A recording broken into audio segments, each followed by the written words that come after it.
ये देखिए दोस्तों, मेरे हाथों की बनाया हुआ रेसिपी है।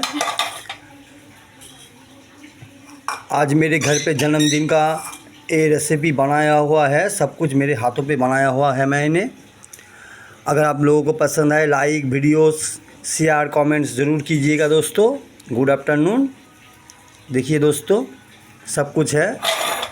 सोयाबीन तरकारी, आलू चिप्स, पटल भाजा, थोड़ा सा मिठाई जिसको आप बोलते हैं, आलू भुजिया, ढेँड़स भुजिया, बेगुन भुजिया, आलू बरबटी भुजिया, शौसा, गाजर, ये सब आपके सामने मैं पेश कर रहा हूँ लाइव दोस्तों। अगर आपको पसंद आए तो आप लोग लाइक, शेयर, कमेंट तीनों ही कीजिएगा, पसंद आए तो।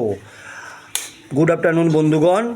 এই দেখুন আপনাদের সামনে ভাত, সয়াবিন তরকারি, আলুর চিপস, গাজর, শসা, আলু বরবটি ভাজা, বেগুন ভাজা, ঢেঁড়স ভাজা, আলু ভাজা, পটল ভাজা আপনাদের সামনে লাইভ তুলে ধরছি।